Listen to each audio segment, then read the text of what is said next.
A very good morning to all the students once again, and welcome you all to the most awaited event, the grand finale of the Young Asian Legal Pioneer Competition 2020.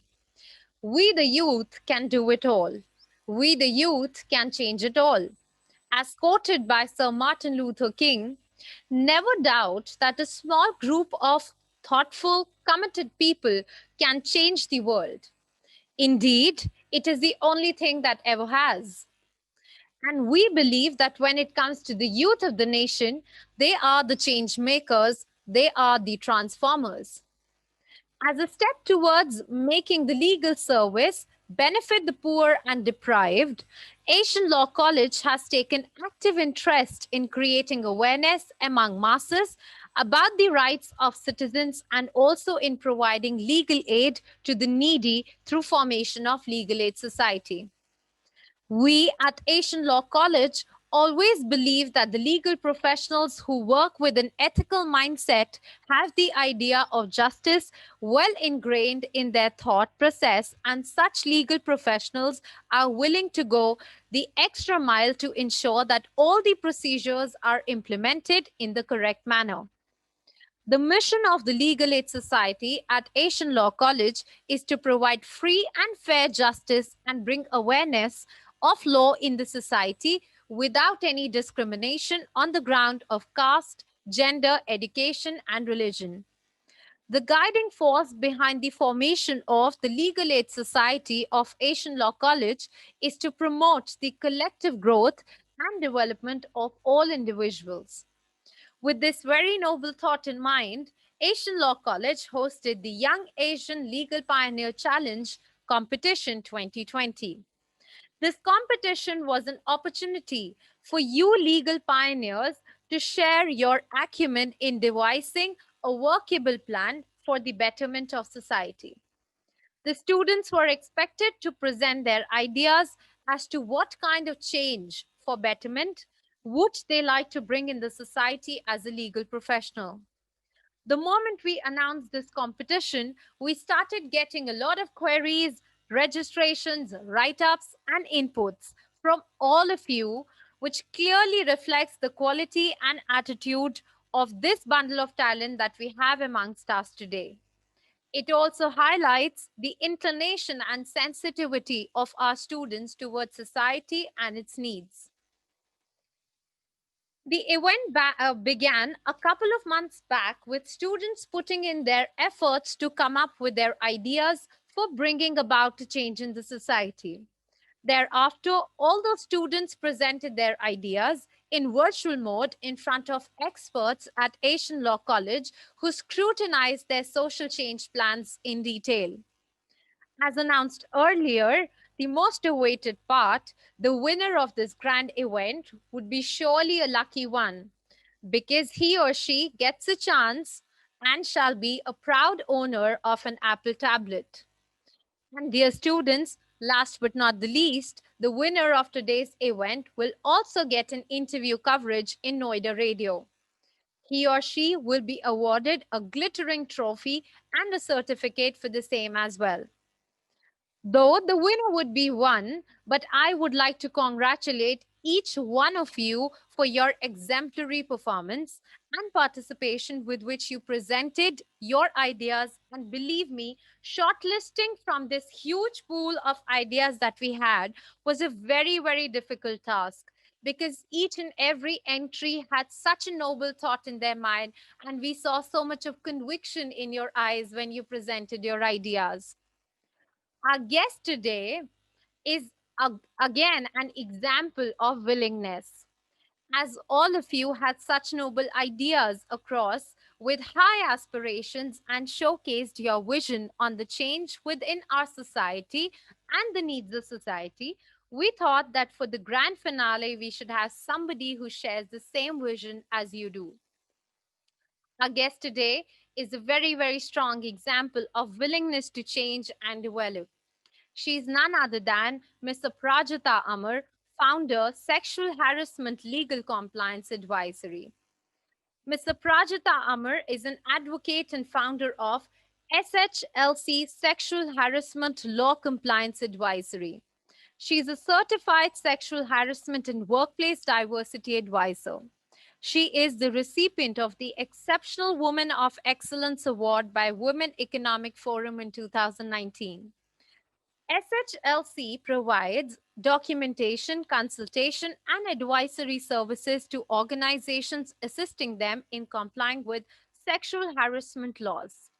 They work on drafting anti sexual harassment policies, sensitization and awareness sessions, and ICC capacity building, enabling workplaces to be inclusive, diverse, and gender neutral.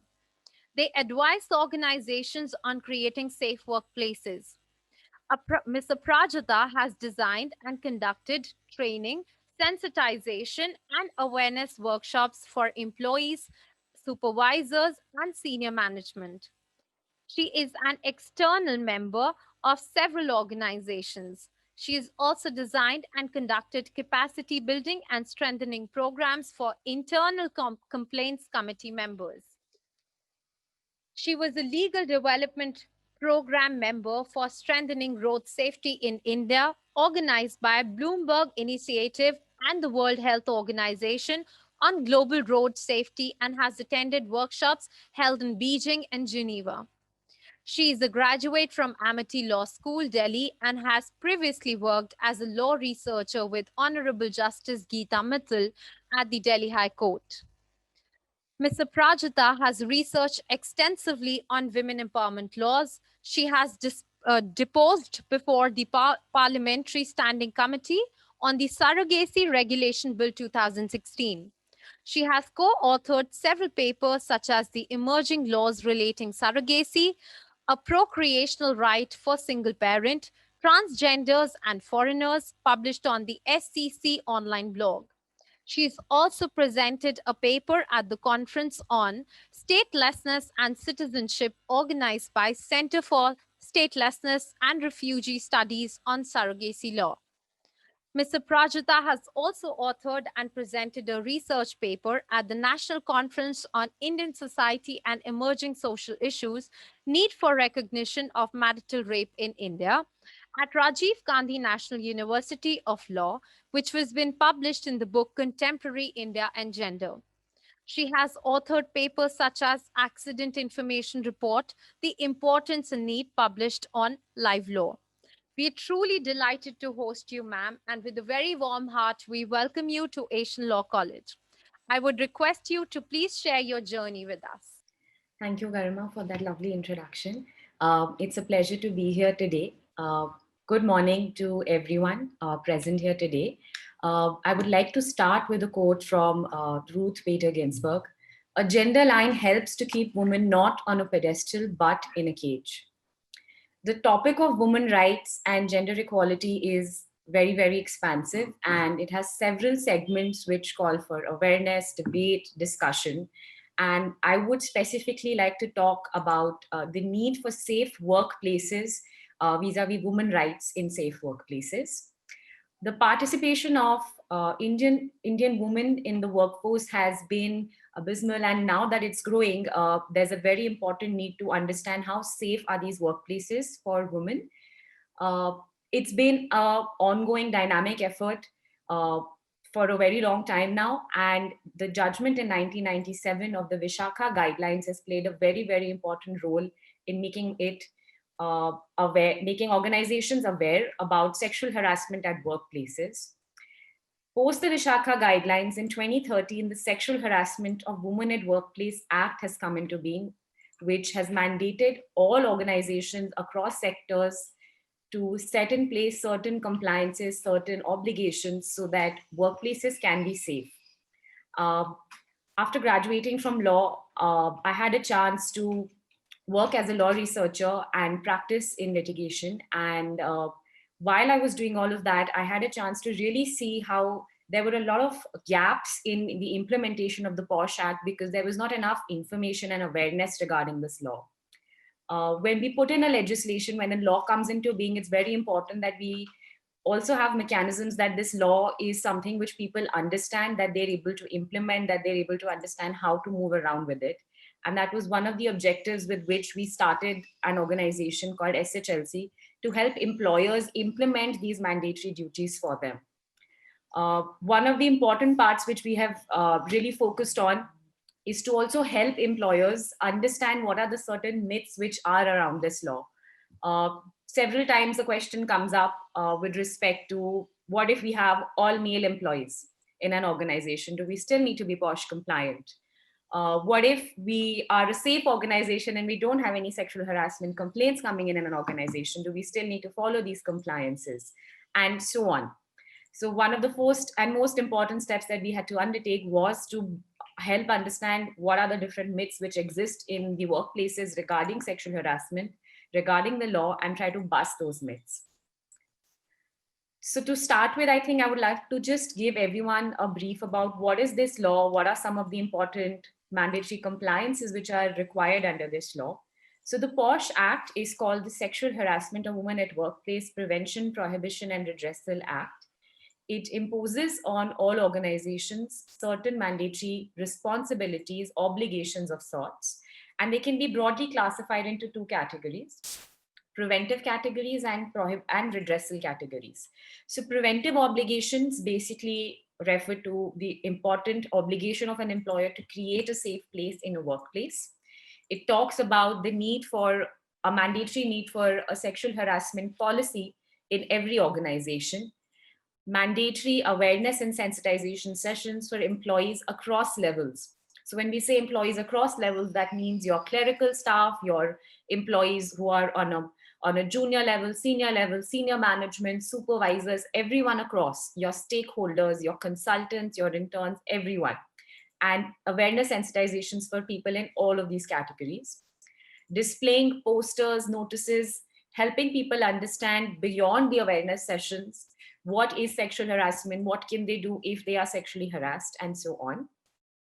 They're also mandated, it's mandatory for every organization to set up an internal complaints committee, which is now known as an internal committee after an amendment. Why is it called an internal committee instead of an internal complaints committee? It's because an internal committee is responsible for ensuring that the organization is safe. They are responsible to create safe spaces by conducting awareness workshops, by ensuring that they are in tandem with the dynamic needs of the society. Like if you look at the situation right now, in a work from home scenario, it becomes the responsibility of the internal committee to ensure that all employees understand that is work from home covered from under the POSH policy, what happens if someone is sexually harassed while they're doing remote work, and so on. So an internal committee is very integral, and every organization that has more than 10 employees needs to constitute an internal committee. So these are some of the preventive responsibilities which the law imposes. In addition to this, the redressal is also something which the internal committee is mandated to do. So if at any point of time someone has a sexual harassment complaint in an organization, they are required to go to the internal committee and file a complaint. Now, when the redressal procedure comes in over here, it's important to also train your internal committee members. Who are people who can be internal committee members is something which often comes up as a question. So the law has given classifications as to how every employer needs to constitute an internal committee, who are the classified members who should be a part of the internal committee. And a very important procedure under this law is that every internal committee also needs to have an external member. The objective of having that external member is to ensure that every internal committee is free of any bias. This external member brings in with them domain area knowledge. They help bring subjectivity to situations. So these are some of the responsibilities in preventive and redressal. One of the very important parts which comes as compliance under the Sexual Harassment Act is the annual report filing, which every organization needs to do every year. So irrespective of whether it's a hospital, a cooperative society, an NGO, a company, all organizations also need to file an annual report which specifies as to how many complaints they've received that year, what awareness sessions they have done, how many complaints are pending, how many are disposed of. So this format of an annual report helps both the company understand what all measures are they doing and the government understand that, okay, what is the status of how safe our workplaces in every organization in different sectors. So these are some of the preventive and preventive and redressal duties which are imposed as per to every organization and to all employers. The POSH Act since 2013 has evolved in different ways. There have been different dimensions which have come up. There have been different questions which have come up because this is one legislation, the first of its kind, which has given powers like a civil court to every committee and every organization, and that's a huge power which is being given. It's actually one of the only laws which kind of gives power to a body in an organization which has powers like a court. So it has powers to do summon, it has powers to enforce summons, it has powers to do production of discovery of documents. They take evidence when when a complaint comes in the format that a normal civil court would, and all appeals from internal complaints committees go in two different formats. One, they go to the High Court in case of violation of principles of natural justice, and in case the IC is internal committee is not constituted properly, it goes to the specific court appointed as per the law.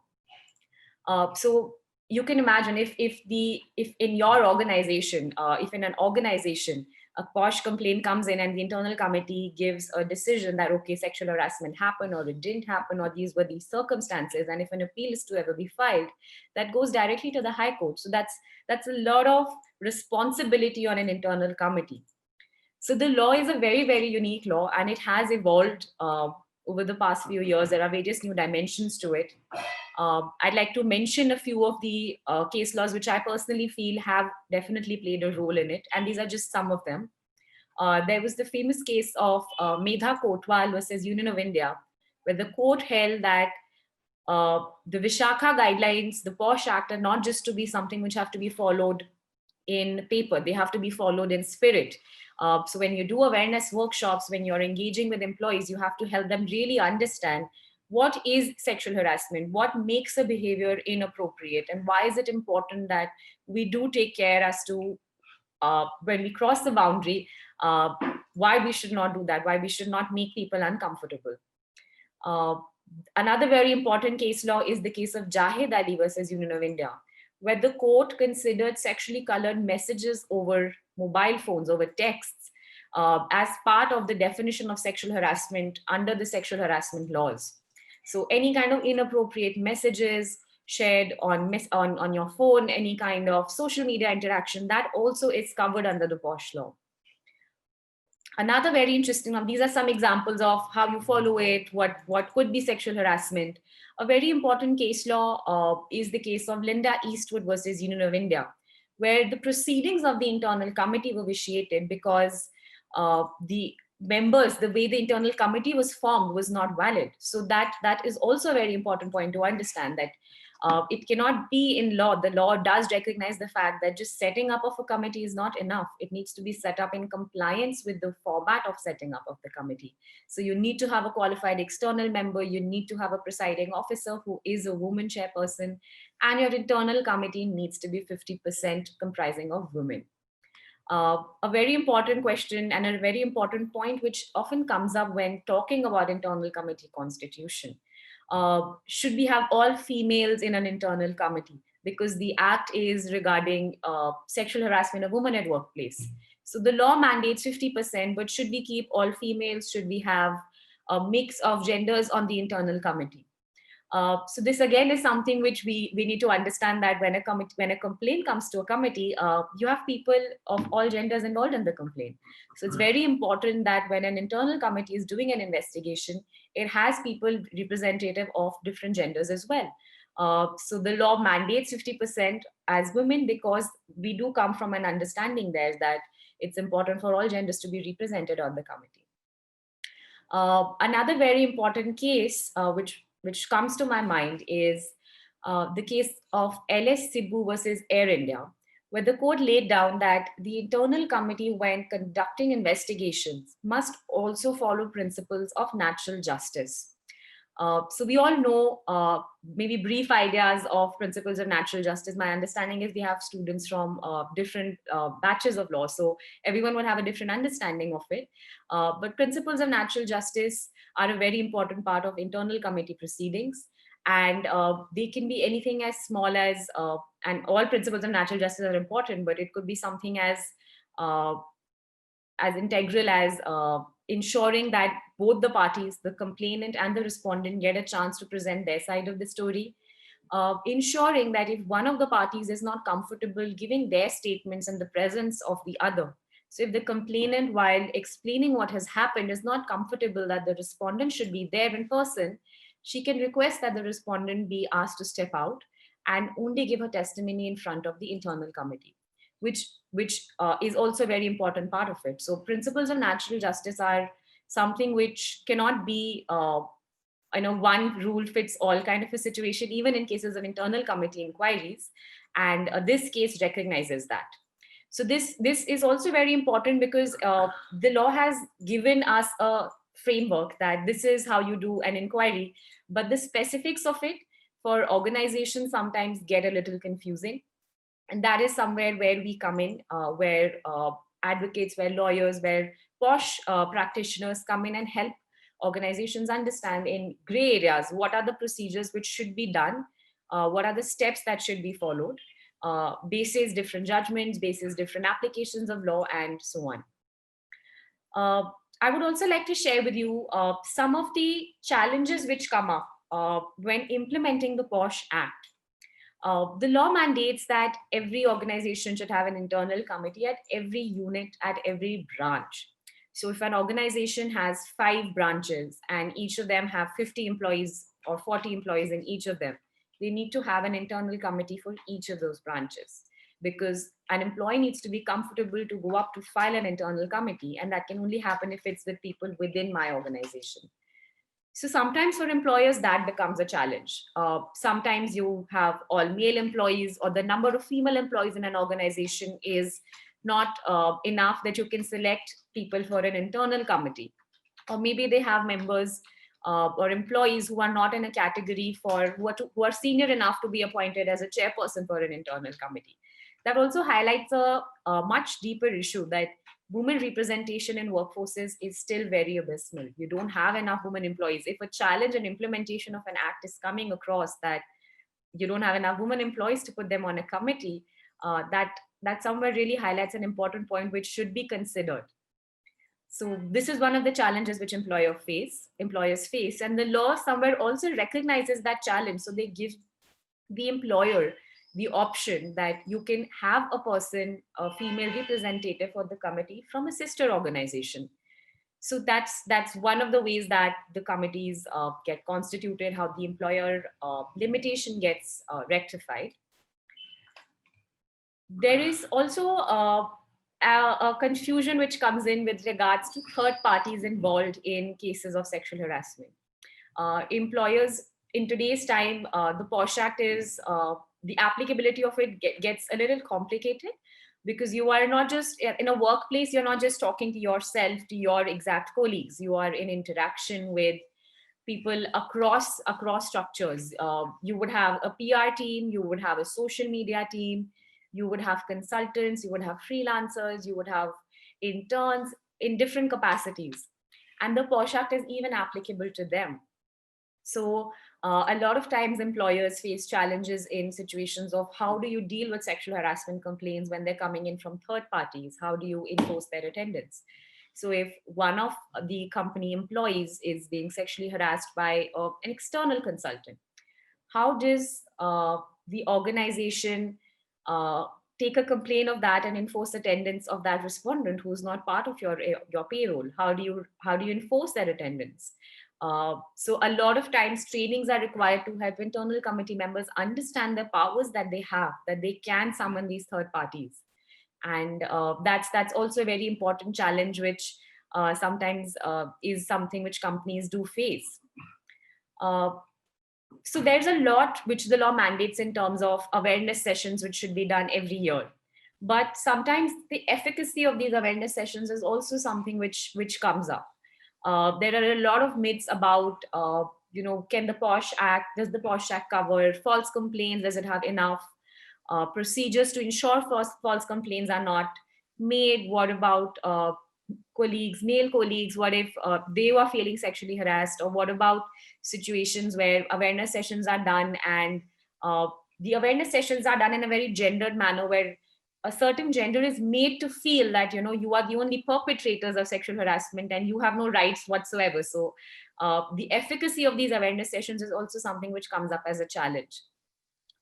These awareness sessions are important because it's important to help people understand what truly is sexual harassment, what are the legal requirements under the law for the same, how do you file a complaint, what are the safeguards, how does the complaint committee do an inquiry, what are the rights of the respondent, etc. So a lot of times awareness sessions don't cover these and the question comes up regarding their efficacy. So those are some of the important pointers around with that. Um, Garima, are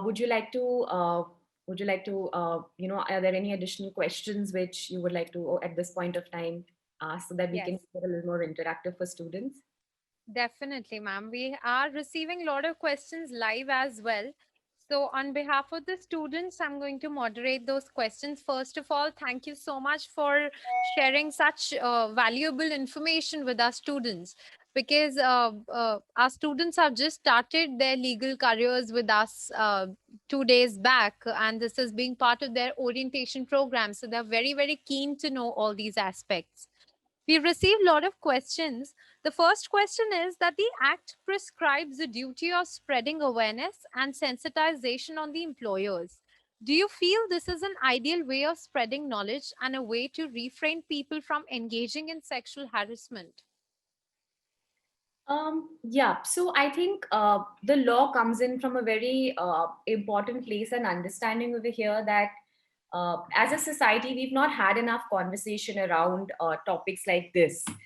If you look at it, even in the school curriculum right now, gender, sexuality, gender sensitivity, gender roles is something which are still being adapted to curriculum. We're still at a stage where that's being discussed, how to include in it.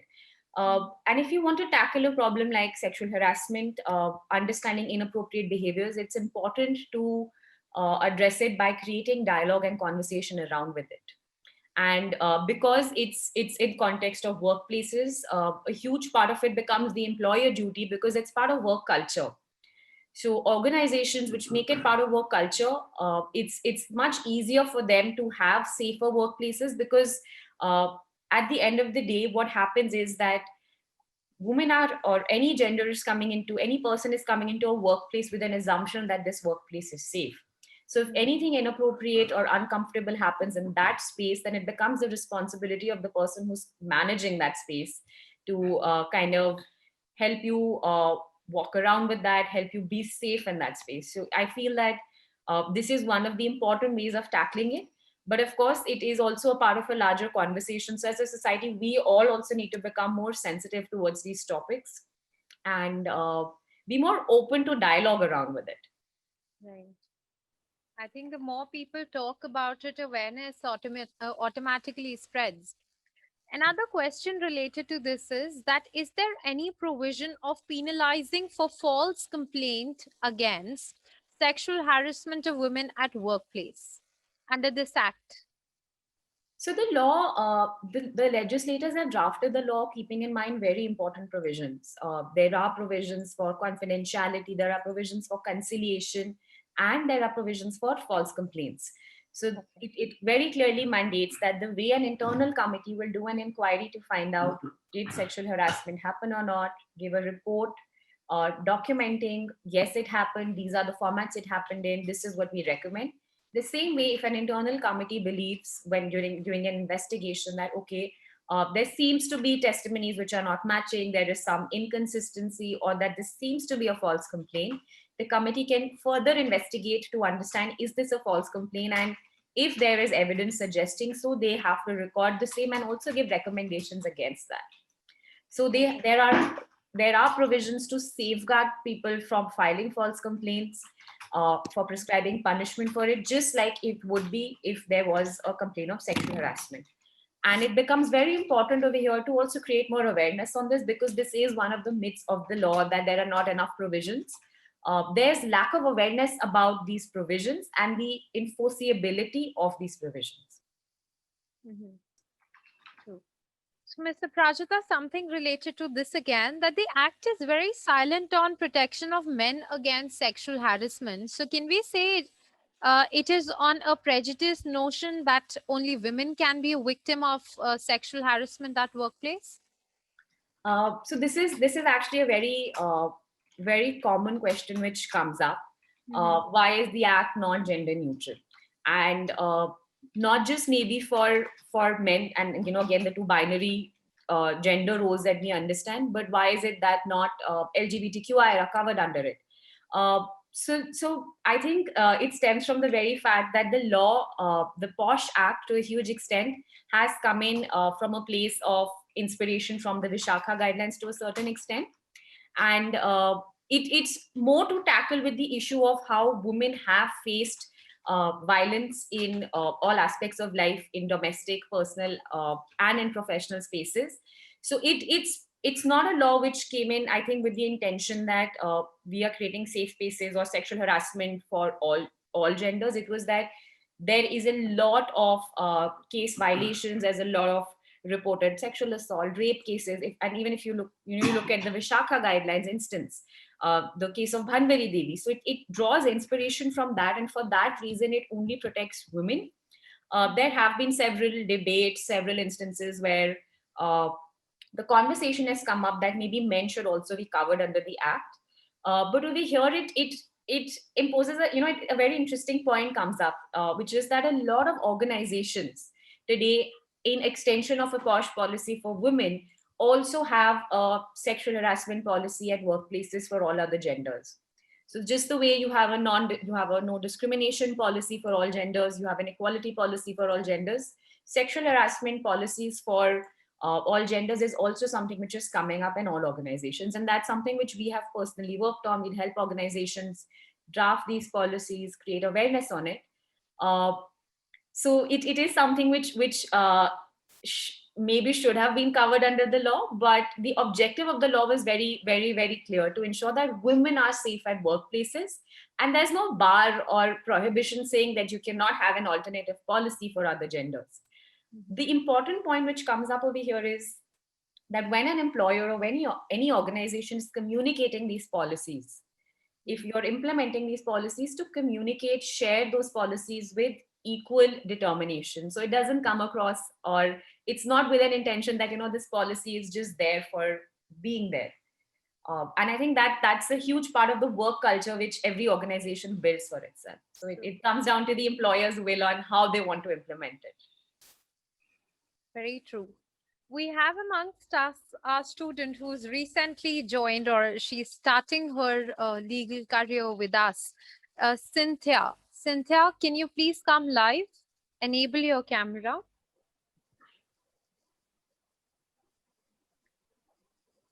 Good afternoon, ma'am.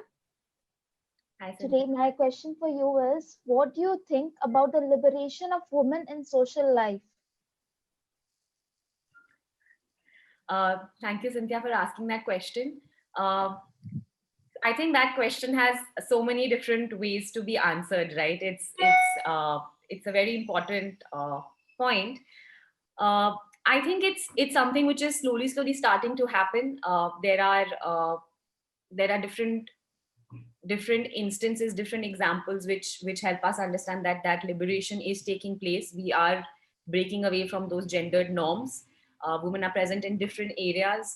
There's a huge debate which is going on. As an example, we work with a lot of tech-based companies, and there is a huge conversation which has gotten started, I think, which has been simmering for a while, and it's reached a place where we are talking about why are women not there in senior management positions. Why is there such lack of women in senior management positions in the tech industry, in different areas of work, uh, in in uh, in the judiciary, in all aspects of life. So I think now that we started questioning why is it and when is it that women are also going to be equally represented in different platforms.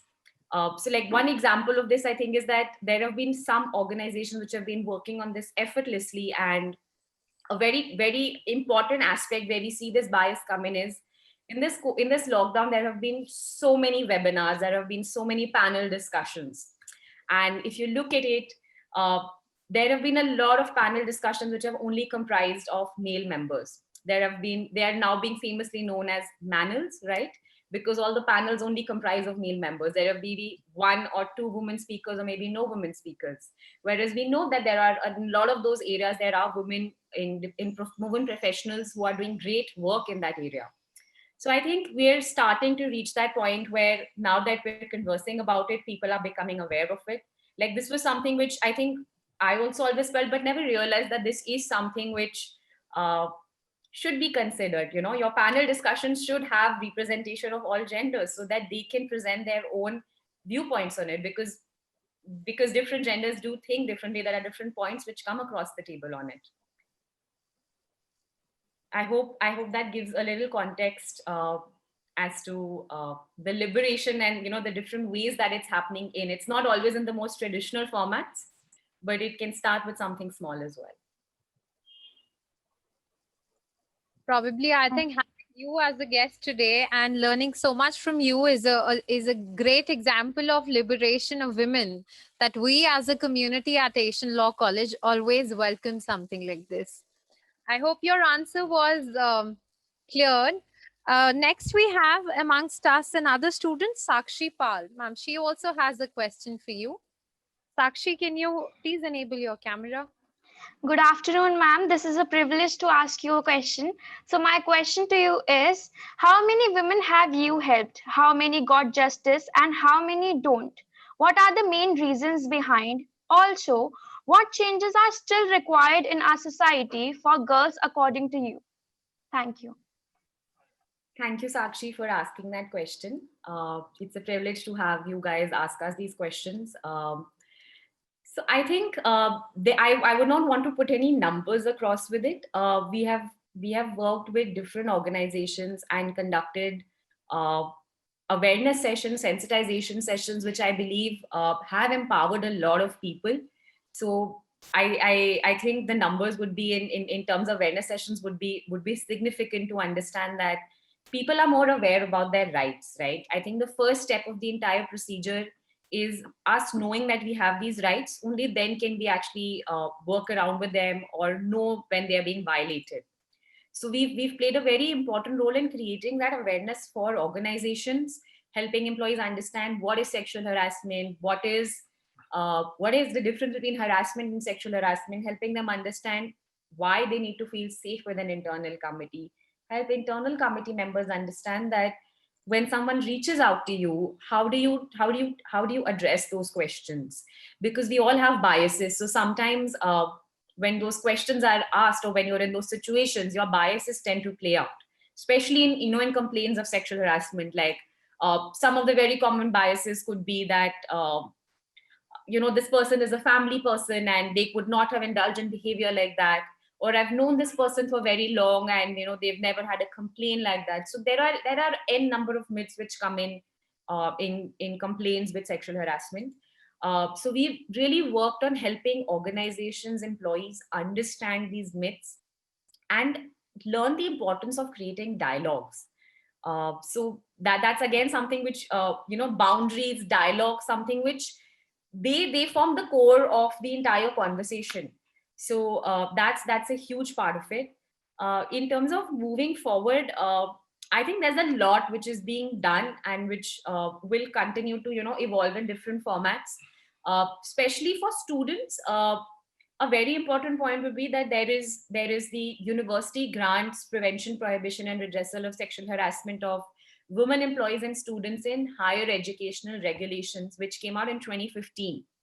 So these are specifically guidelines enacted by the UGC, or University Grants Commission, which mandate how universities need to tackle sexual harassment.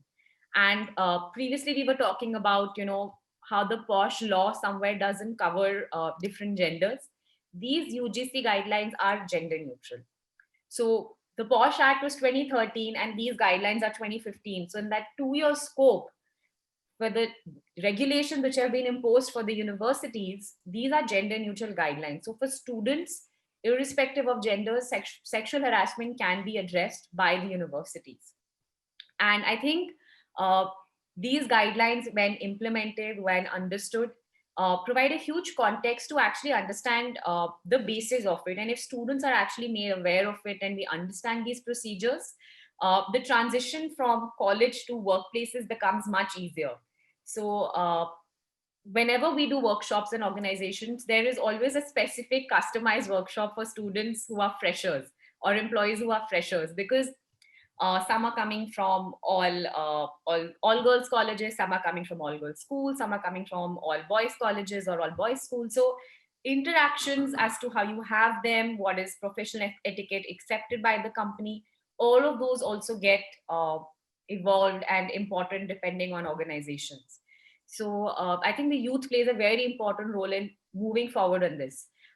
In fact, we did a roundtable conference with some of the HR leaders uh, across industries over the weekend. And a very interesting point was highlighted by one of the companies, that they have implemented a POSH mechanism wherein they have young employees helping senior employees understand what is and what is not acceptable in terms of digital media interaction. So, what digital media interaction starts to feel inappropriate or like sexual harassment. So over here, they are helping redefine the youth, the younger employees, the fresh employees are helping the organization redefine sexual harassment for the organization. So I think that's a very interesting take for it. Well, thank you so much, ma'am, for answering this question. In the last part, you said that things are now becoming more virtual. In fact, the workplace is also virtual, and many webinars are being conducted, virtual meetings are being conducted. So something related to this, as this nature of work has changed, and many are now working in the new normal, that is working from home, which has also increased the virtual sexual harassment. Kindly explain the concept of virtual sexual harassment. So I think virtual sexual harassment as a possibility has always existed, even when we were in a normal work setting. It's very simple to understand in terms of any behavior which is inappropriate, which has any kind of sexual overtones, and is unwelcome, is sexual harassment. So right now in a work from home scenario, all interactions are taking place digitally. They're taking place in the virtual world. So in context of that, any communication platforms virtually would be covered under law. So if you are on LinkedIn and you're looking for a job, you're looking for an internship, and someone approaches out and is making inappropriate comments, or if you are on LinkedIn and someone is just having a conversation with you which starts to get inappropriate, and you are trying to talk to them in a professional capacity, that again becomes inappropriate. That becomes sexual harassment. It could be something. It could be a variation of sharing a WhatsApp video, which is a stand-up comedy video. So stand-up comedy has really become something which is uh, trending in the past few months, in the past year, right? I think it's always been there, but we've just become more aware of it now. So a lot of times, a lot of these comedies have explicit content, right? So if I'm sharing that with my professional colleagues, and if I don't have a rapport with them, it can make them feel uncomfortable. It can make them feel I'm trying to hint at something.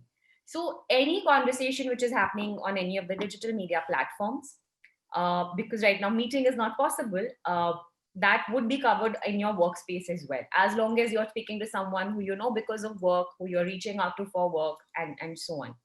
So for it'll be as simple as when you meet someone in an office space, you were looking at them and making them uncomfortable or saying something to them directly. Now you could be on a Zoom call and maybe discussing something in their presence, knowing very well that that's making them uncomfortable. So that's the shift there. Thank you. Ma'am, you've written few articles on the emerging laws relating to surrogacy. How do you see its acceptability in our society? And does it have a future in India? So I think with respect to the surrogacy law, it's definitely something which has so many nuances to it that it's something which we really need to look at from a larger perspective, the law in India has been an evolving stage for a very long time. There have been numerous bills in under which it has been addressed. There was a ART bill under which it was addressed. There was a surrogacy bill which was there, which then again lapsed, and then they had to introduce another surrogacy bill for it. And it basically, now the current bill as it stands basically says that only married couples can commission surrogacy. And if this bill is to come into picture, surrogacy would be a practice which only married couples who have been infertile for 5 years can commission surrogacy, and they need to have a certificate to prove it. So with areas like fertility, and especially with the socio-cultural context like India, uh, having as a mandatory provision to have someone get a infertility certificate, be married for 5 years and trying, having age limitations on it, they're all coming from good places.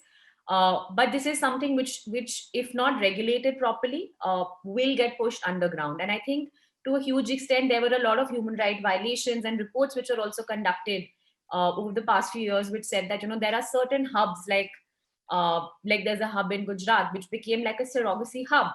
So there were like full uh, like there would be like rooms where there would be beds laid on, there would be surrogates staying there because there would be surrogacy homes like that.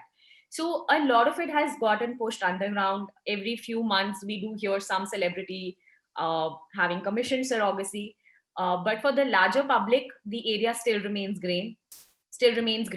And India imposed a complete ban on surrogacy for foreigners. And when that actually happened, there were a lot of people who had already commissioned surrogacy who were in different phases of it. And all of that got stopped. So there were a lot of legal questions which also came up as to whose legal rights, those frozen embryos, those frozen biological requirements. How do you deal with that? So it's something which has so many different nuances to it. I personally feel it's not something which the government uh, can really take a call on without having to understand the different impacts it poses on society. Having to force someone to say that you are infertile, having only a family member to be able to commission surrogacy, the kind of pressure that will put on family members and not being able to say no. So I think it's something which requires a little more debate. There have been standing committees which have analyzed it, which have highlighted a lot of these points. But I think it comes down to how is it that we want it structured. Do we want it in line with all our other laws, all our personal laws, all our family related laws? If we're giving people the right to adopt, if they're single, then I think it becomes important to give people the right to commission surrogacy as well if they're single. So many smaller nuances to it. True. Well, I think as you earlier mentioned that a dialogue around this topic is very important, and we are having this youth here who has such brilliant questions. So probably, yes, the awareness is heightened, and I think like Bollywood is also playing a major role where, as you mentioned, ma'am, that some of these celebrities have adopted these practices. So now youngsters also want to know something about it, and they're well aware. So I think we're working in this stride. We have another student here, Aprajito, who has a question to ask. Good afternoon, ma'am. My question is, how do you think social media has affected the women's right movement in India? I think it's played a huge role because it's brought to us awareness like never before. Uh, I think that statement summarizes it all because there's been a huge issue with accessibility of information, the accessibility to the relevant information and understanding of it.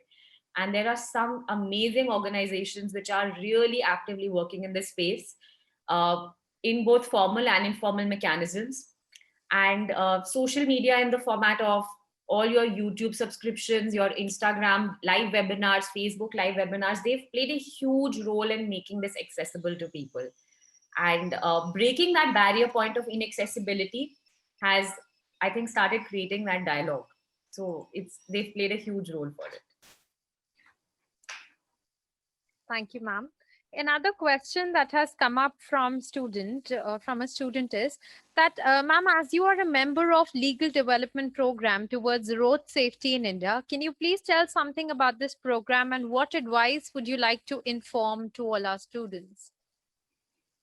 The World Health Organization, so basic, so the road safety program by the legal development program basically was an effort by WHO and the Bloomberg Initiative to create more awareness in terms of legislation uh, and how legislations are made in terms of road safety. So the statistics on the number of people that the accidents that are sustained, the injuries, that the tragic loss of life which happens because of road accidents is it's really eye opening. Uh, and this initiative basically focuses on addressing not just the first point which we look at in terms of road safety, that listen, please don't break road safety rules, don't jump a light, wear a seat belt. These are some things which are so integral that this is not something which someone needs to be telling you. And that's not the only role of the government, of the youth, of the policy makers. It's a much bigger view, and this program focused on selecting a few members in different spaces, some lawyers, some policy makers, some engineers, and helping them understand how they can help the government, help policy makers in understanding the different applications which can make roads more safer. So the European laws are moving on a different tandem to it altogether. So how do you design roads so that they are less prone to accidents? So a simple example of this application, every time you are near a red light or every time you're on the road, can you think of how many platforms or ways are there for a pedestrian to cross a road? How many times have you seen people having accessibility to zebra crossings or cross or pathways above or underground to be able to cross roads? There are fences which are always put up in the middle of the road, but how do people cross it? They're always tapping over it or stepping over it. So the roads are designed in a manner where the majority of the population, the pedestrians, are not able to access it safely. So how do you rethink the redesigning of it?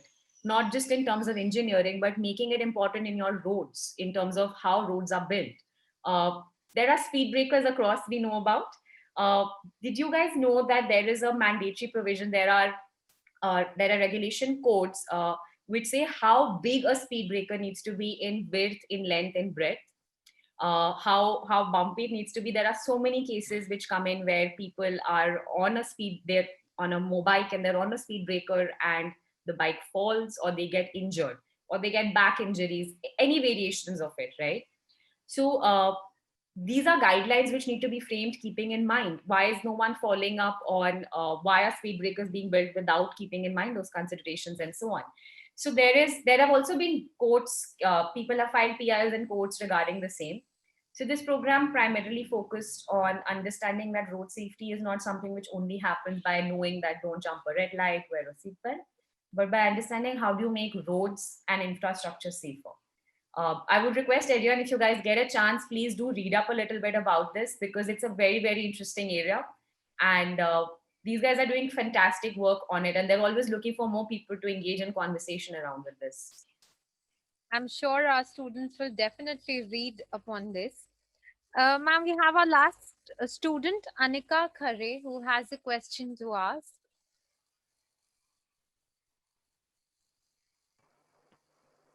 Anika, can you please enable your camera?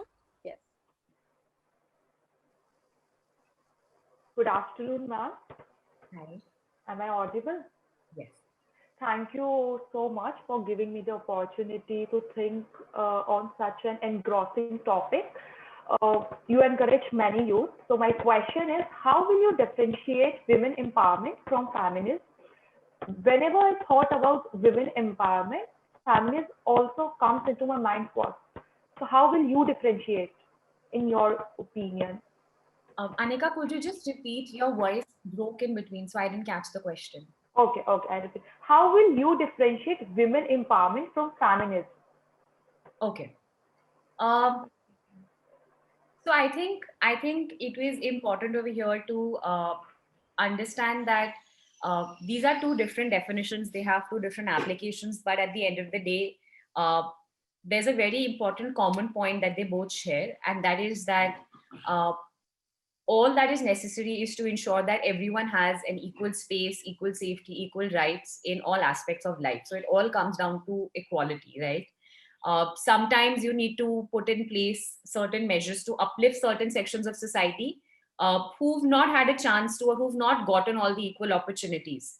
So it comes down to recognizing that they both, and I think that's the point that we should, try to always look out at, that they are both concepts which are trying to achieve the same thing at the end of the day, that women have a right to all things that everyone else has a right to. So it's just because you belong to a particular sex or you identify as a particular gender does not mean that you should not get rights to everything in the same manner. That's not a basis to discriminate. So I think that's what the conversation should be, focused on. Feminism has come up as an important topic, and it's played a huge role in creating that liberation, in creating that empowerment. But it somewhere gets lost in the entire concept of, is feminism good, is feminism extreme, what are the different aspects of feminism? And I think that takes away the attention from the main point or the objective. So we should try to focus on the equality aspect of it. Yeah, I was saying that thank you for explaining these two concepts so beautifully. I think we use them interchangeably and, of course, in everyday lives. So I'm sure our students have now understood the real meaning. Last question from our end. As our students have just started their first step towards the professional law journey, what career advice would you like to offer them? And on a very popular demand, we have got this question in the live Q&A section. Students want to know that what has been the most exciting and the most challenging moment in your law career? Okay, so I think I'll address the first portion of the question first. Okay. So I think moving forward, like you guys are on a very interesting journey. I think law as an education is an amazing education to have. It makes you aware of so many different aspects of life, of the different applications of it as you study the different variations, the different laws, whether it's a contract act, whether it's your Indian Penal Code, any and every variation, whatever you choose to do will be your specialization. But an awareness of all of this really puts you on a different point in life from people who have not studied law. And I personally feel that in comparison to my friends who have not done law, I feel a lot of times more aware of situations. I'm more confident about my rights. And I think that's something which you guys will have the privilege of as well. So enjoy that, really appreciate that, be happy that you've made that choice, and really be open to all opportunities possible. Put yourself out there, experience all possible internships, do all extracurricular activities, do your moot court, do your mediation, do your ADR, do your writing judgment competitions, every variation of it. And I think your college is an amazing college. They focus on a lot of extracurriculars, organizing events like this where you have a chance to speak to different speakers. It's something which you really need to really need to leverage, because it will give you exposure. It will help you grow as a person. And that's the best variation that you can do in that law college field. In terms of the second part of your question, I think the most difficult choice was when I decided that, okay, I want to start my own organization, because throughout law college, it was not something which I ever had in mind. It was when I started working and there was a point, and I think we all always do believe that, maybe we would want to have our own practice someday or also do independent work ourselves. It happened at a much earlier stage than I had anticipated. So taking that leap of faith was definitely a challenge, but I think your challenges always continue to keep coming. So they keep changing, and I'm really glad that I did take that leap of faith. So whenever you feel that you have in mind what you want to do and you really believe in it, do take that leap of faith. Thank you, ma'am.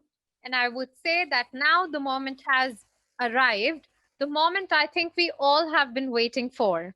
So students, grab your seats tight and open your attentive ears because we're now going to announce our 5 finalists whose plans were not just different, but exceptionally well constructed. The parameters of this competition, Young Asian Legal Pioneer, are as follows. The agenda of your plan, that means why the particular change is required. Second, the action. So how do you propose to bring out the change? Third is the outcome. How shall the change help the society? And fourth, the legal interface. How can field of law help implement that particular change?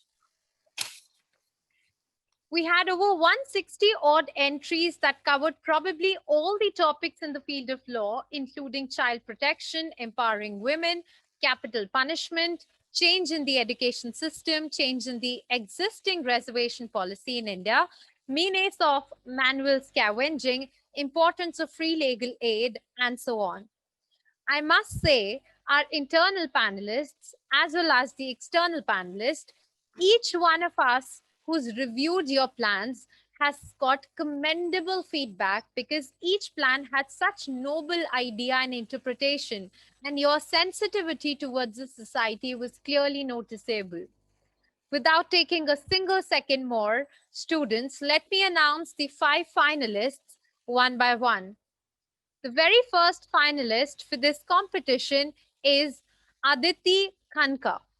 Congratulations to you, Aditi. Our second finalist for this competition is Anchal Bhanushali. Heartiest congratulations to Anchal as well. The third finalist is Vanshika Tyagi. Congratulations to Vanshika as well.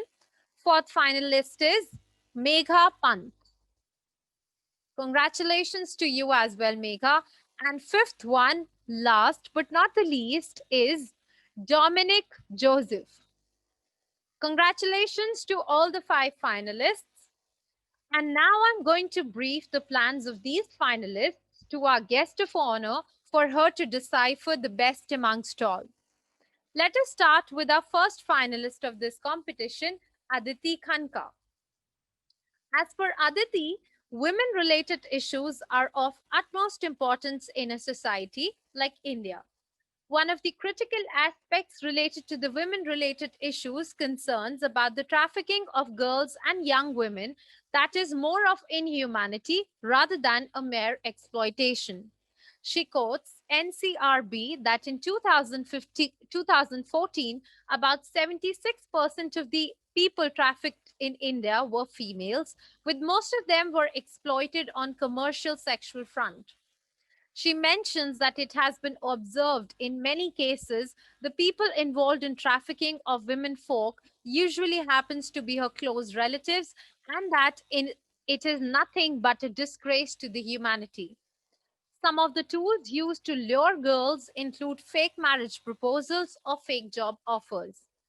At the same time, she believes that working of police to manage the social evil needs improvement.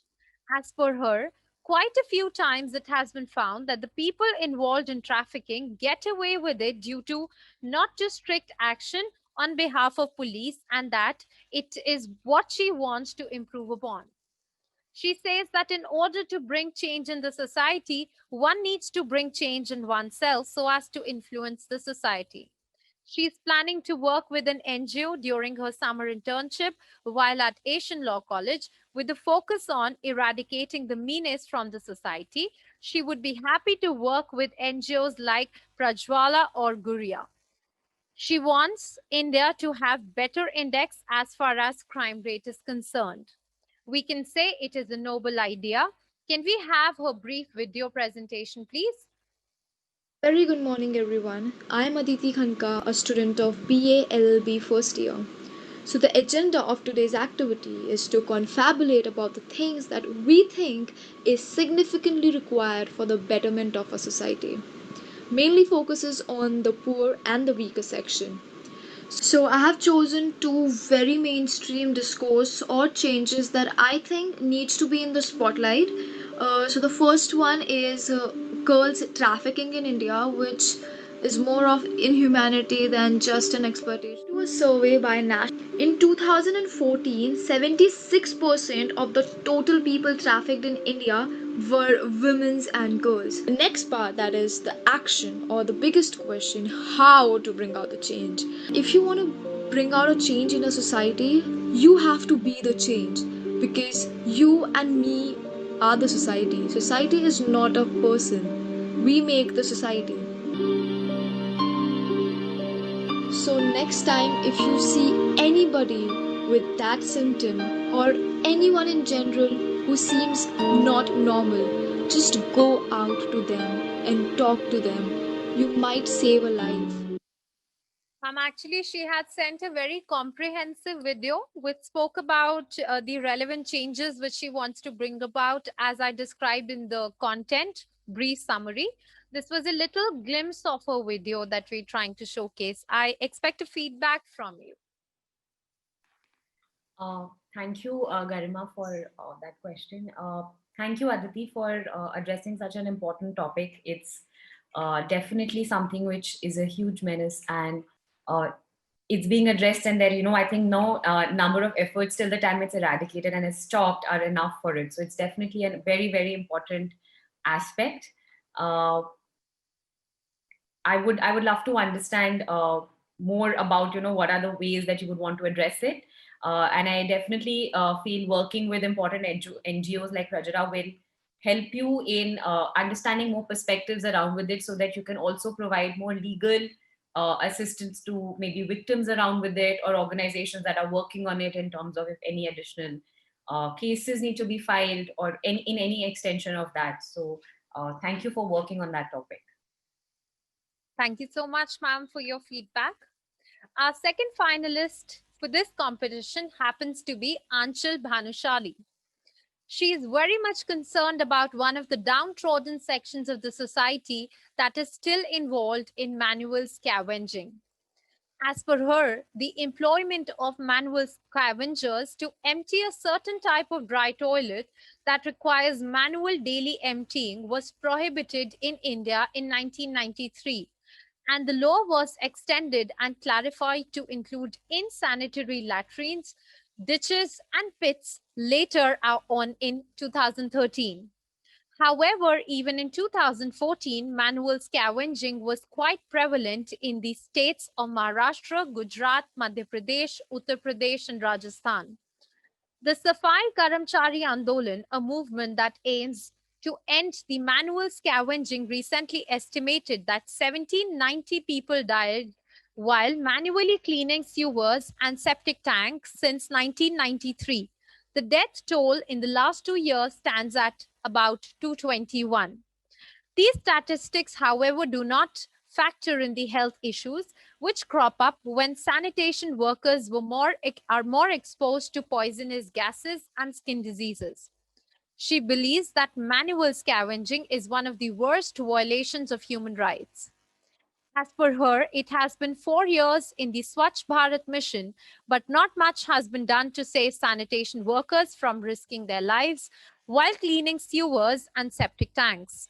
She expects that putting an end to manual scavenging, declared illegal by the courts, should be the very first initiative of the Swachh Bharat mission. She plans to work to improve the society on this front by creating the awareness in society about the issues, thereby getting rid of the menace in due course of time. Her work would also include creating awareness amongst masses and also influencing them as how to manage the waste disposal better. She also believes that despite there are relevant laws, but the execution part is what is generally missing. And for that, we need to improve the awareness levels amongst masses. That includes the one who suffers as well as those who make them to suffer. She closes by saying that the journey will be long and the journey will be tough, but there is no turning back, and I am confident we will reach our destination. Ma'am, I request your feedback on this presentation. Thank you so much for bringing such an important point to light. I think this is something which has been debated about so much. It has been a prominent issue And it's really unfortunate that something which is something as basic as this, right, is not being addressed effectively. It's a huge, it's a very important societal issue, and it needs a mixture of responses. I think some of the pointers that you've caught on are very, very on point. There's importance of creating awareness, creating dialogue, creating education, sensitization, enforcing of the laws as to what are the best practices, what is the best way to do sewage disposal to cleanage of sewage. And I think to a huge extent there is also a lot of poverty which forces people to also continue engaging in these measures. So I think also a multi purpose aspect, purpose look on this really can help. And I think you've covered some of those, which is great. Collaborative action for something like this. We've heard at all points of times different IITs, different IIMs coming up with different strategies on addressing societal issues. So definitely something which I think can be addressed, and it's great that you brought this out. Thank you so much, Anshul, for bringing this issue to highlight. Let's move on to our third finalist, which is Vanshika Tyagi. She is of the opinion that it would be good for us to work for creating legal awareness amongst masses. As per her, legal awareness and knowledge are an indispensable part of a citizen's education program that shall enlighten and empower him or her to scale new heights of progression and free himself or herself from the excesses of the executive or any existing authority. Hence, it is the central key to unlock of the doors of positive change that we have cried out for so long in the years gone by and desire so much. As per her, unless and until one gains basic understanding of how to safeguard his life and property via legal means and guaranteed rights, the dream of a developed and progressive society shall remain an ideal to be achieved and not turn into reality.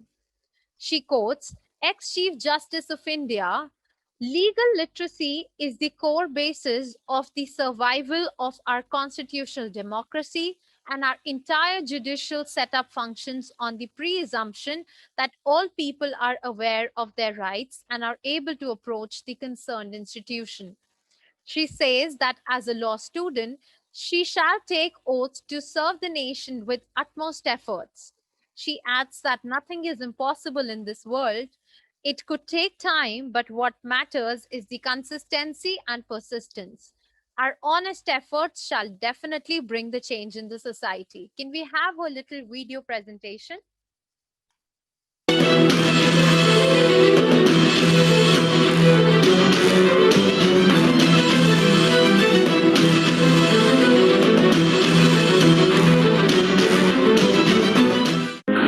Justice in the life and conduct of the state is possible only as first it resides in the hearts and soul of the citizen. India is a country with mass population, and majority of people are not aware of the legal system prevailing in the country. Some people are not aware about their constitutional rights.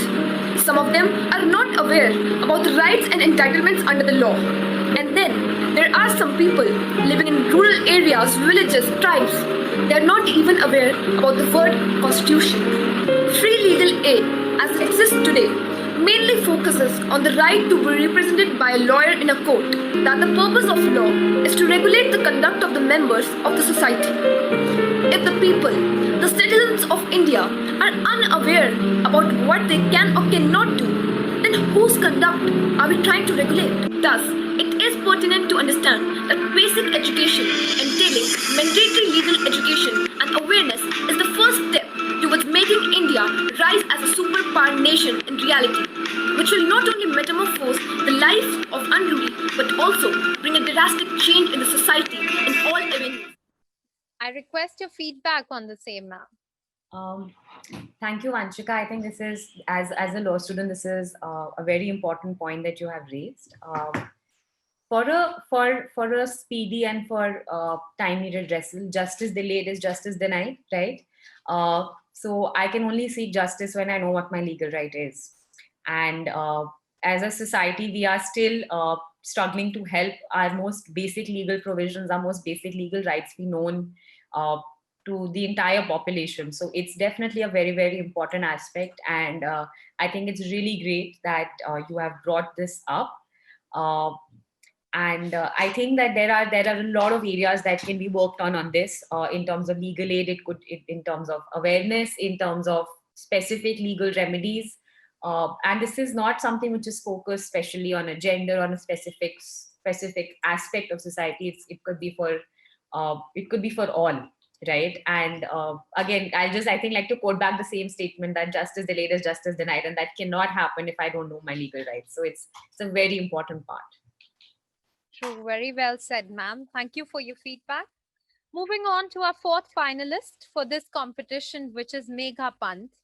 Megha is certainly not one of those who is too much fascinated by women empowerment. She is of the opinion that all people are and should essentially be treated equally, irrespective of gender. She is cautiously warning the masses about the ill impacts of what should have been women empowerment in the true sense, but turning out to be somewhat different in quite a few cases. She says that over the past decade or so, many men have been at the receiving end of the things. She says that under the garb of new laws, women are exploiting the males and that needs to be stopped. She quotes a Supreme Court of India bench as saying that by misuse of the provision, a new legal terrorism can be unleashed, and merely because the provision is declared constitutional, it does not give license to unscrumptious persons to wreak personal vendetta. She says that one should not discriminate against men under the wheel of women empowerment, and that men are fathers, brothers, and sons as well. She also expressed her concern at a ruling of Madras High Court that an increase in fake rape as well as dowry cases against men is a matter of concern. So, as a torch bearer who is planning to start with an NGO, Indian Men Welfare Foundation, to help the males who are being falsely victimized by females under the garb of laws that shield women. She wants that none of the males should live in a life of a certain Sarabjit Singh, who has falsely framed by Jasleen Kaur in 2016. He has proven to be innocent, but not before he was subjected to mental agony over a period of 4 years. She is planning her NGO to provide legal support to the distressed men who are at the receiving end of the female folk. Can we have a video presentation, please? My name is Megha Pant and I am pursuing BA LLB from Asian Law College. As you all know, what is the situation of women in society, and many NGOs are working in a country for the atrocities and exploitation done on them. And the government has also made many rules and laws for women. They have been given many shields to protect them from all kinds of crime, physical mental abuse, torture, and violence that occur to women. I'm planning an NGO for improving the status of men in Indian society. The name of the NGO is Indian Men Welfare Foundation. So now let's discuss the main problem, that is the misuse of women law. I believe women are always at an advantage. However, contrary to the popular belief, men and boys can also be subject to discrimination. The prominent example of sexism can be rape. According to Indian Penal Code, the rape is a non-violable offense and is gender specific. I don't say that every case being filed is false, but 2 out of 10 is false. And 2 false cases are the example of misuse of law. No law should be misused by anyone. An allegation by a woman is not enough to make an arrest. We all remember the case of Sarabjit versus Jasleen Kaur. I strongly believe that our NGO will be a ray of hope for improving quality of life for men. Please join and help us in improving life for the most ignored section in the society. Ma'am, I request your feedback on this entry. Thank you so much, Megha. You brought out an important aspect which sometimes does get neglected, that sometimes laws are misused or laws are taken advantage of. So I think this is something which is also a point which we have addressed in a lot of workshops. So I just like to, add in feedback over here. I think it's a great point which you're trying to bring out. It's definitely something which should be made aware of, so that, for those few cases which do happen where these instances happen, people are aware that, what are the implications of it. But I think it will also be amazing if you can also add a little more on it in terms of how media has played a huge role in all of this. How we engage in media trials. Social media has become a bane and a boon at the same time. So the role that media plays in stigmatizing any of these instances, as a concept, the moment a complaint of anything is filed, a person is taken as guilty.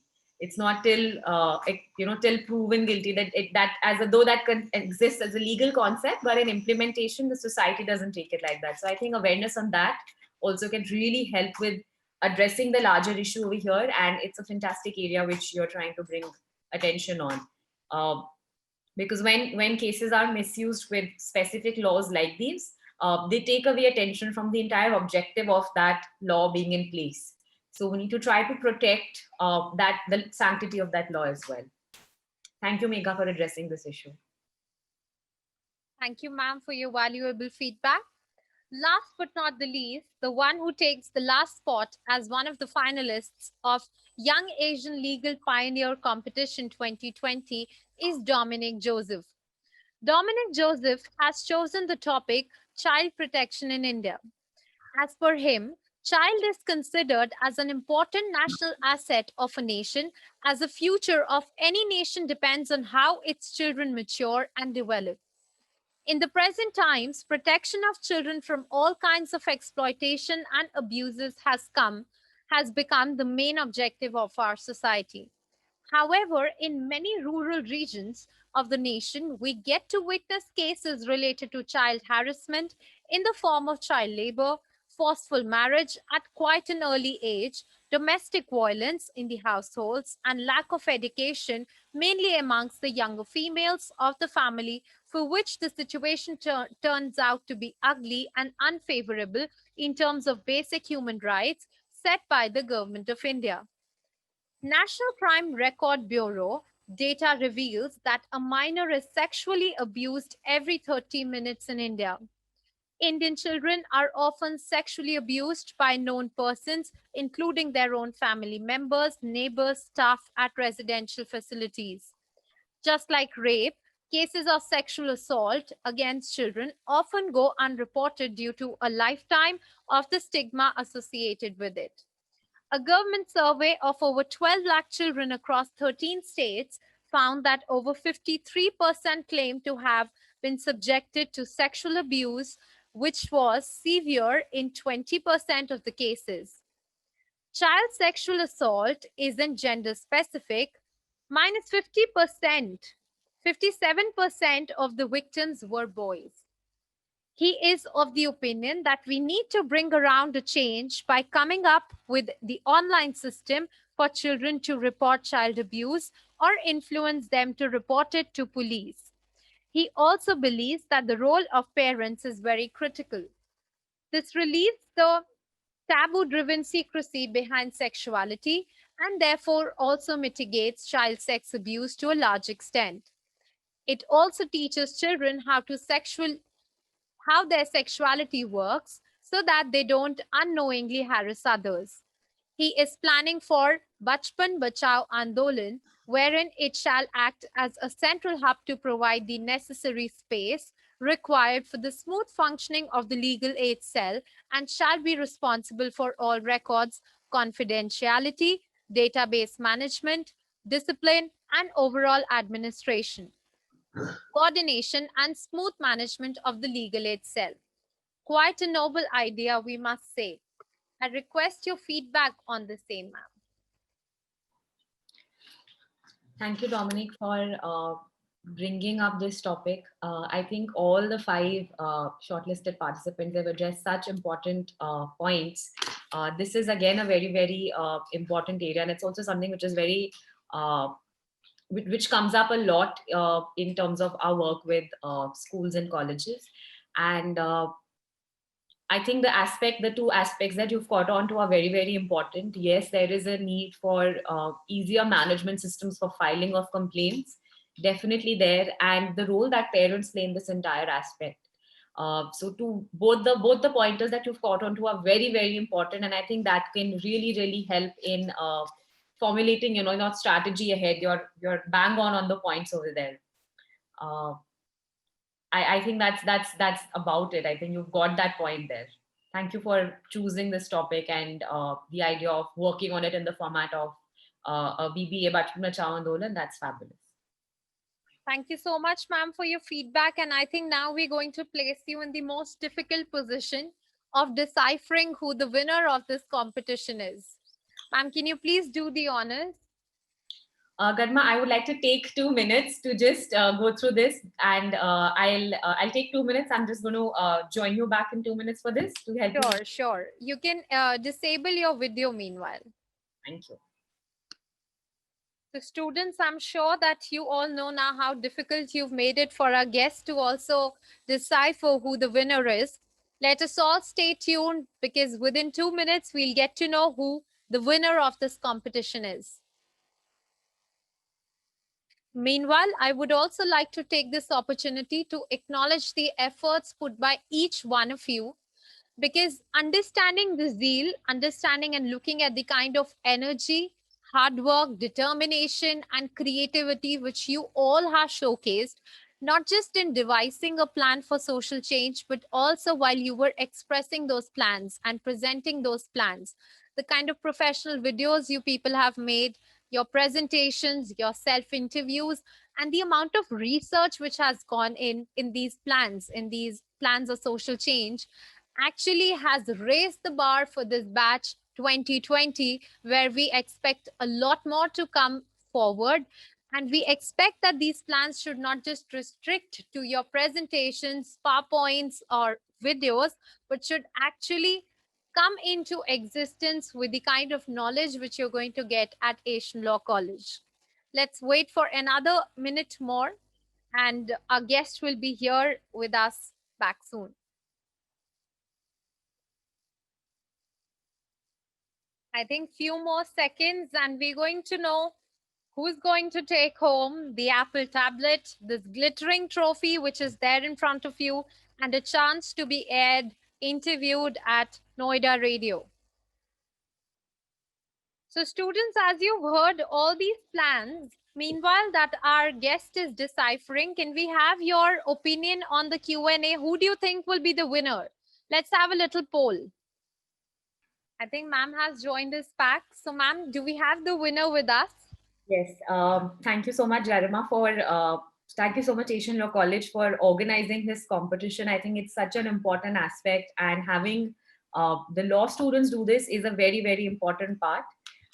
Thank you to all the participants who joined in this competition for putting your minds together for it. And congratulations for taking part in it. I would especially also like to congratulate all the 5 participants. I think all of your ideas are absolutely amazing. You guys have conceptualized it really well. You are addressing a very, very important point. In terms of, unfortunately, there has to be one person that we have to select right now. So for that, I think I feel that the work, the conceptualization of the problem, the format in which you're trying to address it, and the huge impact that the problem imposes is of child protection. So for me, I think I would like to say that I think Dominic would be the winner for this competition. The problem is very, very important. Children are the future. And something as tragic as child sexual abuse, which is so tabooed about, you don't even know when it happens. For parents, for children, it's very, very, very, very difficult. So the more awareness that can be done around with it for parents, for the students itself, is very integral. And it's also linked to the other topics of which Vanshika had mentioned regarding legal education for students to know their rights, for Aditi in terms of trafficking, because a lot of child sexual abuse also happens in formats of child trafficking. And it can happen across all genders. It can happen for males, it can happen for females. So I think Megha, your point over here also is very, very important. I think it'll be great if all five of you can work on it together, because it's a great intersection, and I'm sure you guys will do a fabulous job at it. Congratulations. Well, I think a big round of applause for Dominic for such a great win. And you're lucky to win an Apple iPad, tablet, and a glittering trophy, and also a chance to be covered at the Noida radio.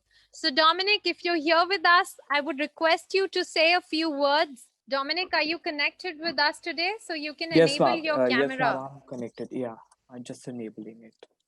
A very good afternoon to all of you. I'm really happy. I have no words. What should I say? It was like a very unexpected round and a competitive one, I have to say.